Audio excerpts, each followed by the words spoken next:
देश में भ्रष्ट राजनीतिज्ञों का एक से एक कहानी आपने सुनी होगी, लेकिन सबसे अनूठा किस्सा है तो अरविंद केजरीवाल का, गजब का है।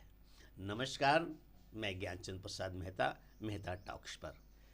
सन 2013 के पूर्व जिस तरह से भारतीय राजनीति में कदम रखने के लिए, सत्ता के लिए संघर्ष करने वाला अरविंद केजरीवाल अपने गिरोह के साथ वर्कशॉप चला रहा था दिल्ली में कि कैसे सत्ता अपने हाथ में आए, एकदम अर्बन नक्सली का स्वरूप लिए हुए भी कोई बैठक प्रारंभ करता था दिल्ली में, तब वह एक गीत गाता था। इंसान का इंसान से वो भाईचारा, यही पैगाम हमारा। तो ये गीत इनको भा गया और यह गीत अपने सभी बैठकों के प्रारंभ में या अंत में अपने सभी कार्यकर्ताओं को के साथ गाते थे।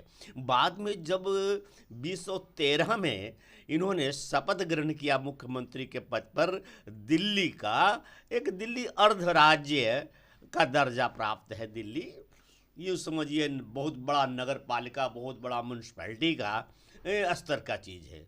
ये कोई हमारे बिहार, झारखंड, उत्तर प्रदेश जैसा राज नहीं है, लेकिन ये तो खुद को समझने लगा कि अमेरिका का राष्ट्रपति है।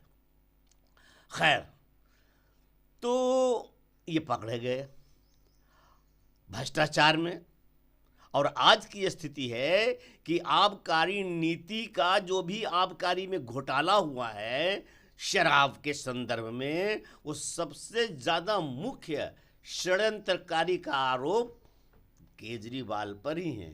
वे सब तो प्यादे थे, असली मुख्य साजिशकर्ता केजरीवाल ही है। हरिश्चंद्र, कट्टर ईमानदार, हद है भाई। इतना पतन नहीं देखा होगा, इतना स्खलन नहीं देखा होगा।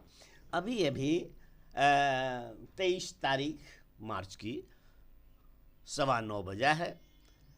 कहाँ हैं अरविंद केजरीवाल? बहुत लोग जानना चाहते होंगे अरविंद केजरीवाल कहाँ हैं। पहले तो अरविंद केजरीवाल को यह गुमान ही नहीं था कि मुझे ईडी इस तरह से घसीट कर ले जाएगी। खैर, तो हुआ क्या कि जैसे ही 21 तारीख को अरविंद केजरीवाल गिरफ्तार हुए तो इनके जितने वो खुराफाती कार्यकर्ता, जिसको कहते हैं कि एकदम फायर ब्रांड, पूरे दिल्ली में इधर से उधर तहलका मचाने लगे। लेकिन दिल्ली पुलिस भी सजग और सतर्क थी, इनको गिरफ्तार कर ईडी अपने कार्यालय में ले ही गई।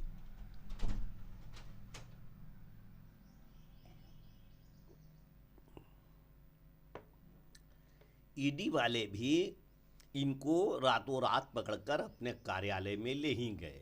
और इधर देखिए, आप आम आदमी पार्टी के फायर ब्रिगेड कार्यकर्ताओं और नेताओं का सनक कि वे रातों रात सुप्रीम कोर्ट के दरवाजे पर पहुंच गए। भैया, रात को क्या तुम आतंकवादी हो कि सुप्रीम कोर्ट वाले तुम्हारी सुनवाई करने लगेंगे? खैर, वहाँ रजिस्ट्रार के पास इन्होंने अपनी अर्जी लगाई। वहाँ से यह मिला इन्हें सलाह कि आप कल 10:30 बजे आइए, अर्थात 22 तारीख की, जो कल बीता, आज 23 है। तो ये 10:30 बजे इनके जो धाकड़, बल्कि देश के भी धाकड़ वकील कांग्रेस के अभिषेक मनु सिंघवी भी, ये सब 10:30 बजे चीफ जस्टिस माननीय चंद्रचूड़ जी के कोर्ट में हाजिर हुए, कागज पेश किया। माननीय चीफ जस्टिस ने कहा कि भाई हाँ ठीक है, आपकी सुनवाई होगी। इस तरह की सुनवाई के लिए एक बेंच तो खुला हुआ ही है, आप चले जाइए खन्ना के कोर्ट में। तो माननीय संजीव खन्ना कोर्ट नंबर 2 में उनका कहने का आग्रह था। अब मनु सिंघवी अपना कागज पत्तर समेटे संजीव खन्ना जी के कोर्ट नंबर 2 में हाजिर हुए। उन्होंने सोचा होगा कि बस इन्हें कहेंगे और वो जमानत मिलेगी। ये कल की बात है, 10:30 बजे की बात कार्यकाल में। तो संजीव खन्ना ने देखा, बोला हाँ हाँ हाँ हाँ हाँ हाँ, ये तो ठीक ही है, बहुत अच्छा है। तो 3 सदस्यीय न्यायाधीशों का जो एक बेंच है उसमें भेज देते हैं। तो मनोज सिंघवी ने कहा हाँ? तो पता चला कि कौन है भाई वो 3 सदस्यीय बेंच। एक तो खुद संजीव खन्ना, दूसरा MM सुंदरेश और तीसरा बेला त्रिवेदी। अब वहाँ जब ये मामला गया तो मनोज सिंघवी के होश फाख्ता होने लगे। यह वही बेंच है जिसने झारखंड के मुख्यमंत्री हेमंत सोरेन जी को कोई राहत नहीं दिया, और ऐसे किसी भी मामले में वे बड़े बारीकी से विचार करते हैं यह बेंच। तब तक जो सरकार के वकील थे उन्होंने कहा कि भाई मुझे कहीं कोई एतराज़ नहीं है, 3 सदस्यीय बेंच से सुने, 2 सदस्यीय बेंच से सुने, मैं हमेशा तैयार हूँ। अब मनोज सिंघवी के ध्यान में यह आया कि यदि यह सुप्रीम कोर्ट के यह 3 सदस्यीय बेंच खारिज कर देता है, एक तरह से यह आचिका ही थी कि वो महान नेता केजरीवाल की गिरफ्तारी पर रोक लगाई जाए, तो अब खारिज हो जाने के बाद भी कहीं के न रहेंगे। तो इन्हें ध्यान आया कि क्यों नहीं आज की तारीख में ईडी वाले तो वो स्थानीय कोर्ट में ले जाएंगे रिमांड पर लेने के लिए, तो हम रिमांड पर नहीं जाने दें, वहीं के वहीं बचावे जा कर के, और तब फिर इधर धीरे धीरे आगे बढ़ेंगे।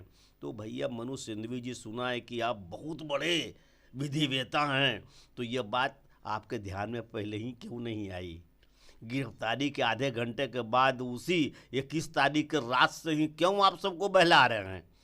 खैर, वही हुआ जो अन्य केस में होता है।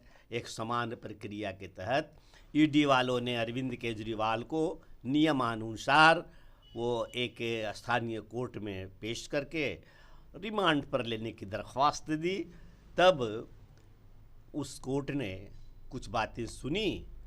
10 दिन का रिमांड ये लोग चाह रहे थे कि बहुत सारी ऐसी बातें हैं इन लोगों के अंदर कि बहुत ही शातिर सब है, बहुत सारा इलेक्ट्रॉनिक्स गजेट वगैरह सब बर्बाद कर नष्ट कर देने का इनका इतिहास है, तो अध्ययन करना पड़ेगा, समझना पड़ेगा, इसलिए कम से कम 10 दिन का रिमांड दिया जाए।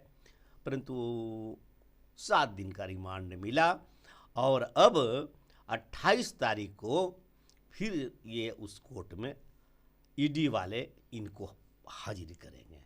फिर आगे की बात आगे देखी जाएगी। संप्रति अभी अरविंद केजरीवाल महान नेता, कट्टर ईमानदार, हरिश्चंद्र का अवतार, कुछ कुछ तो हरिश्चंद्र के औलाद बोलते थे या खुद बोलते थे, वे अभी ईडी के हिरासत में हैं, अंदर बंद हैं। कहाँ?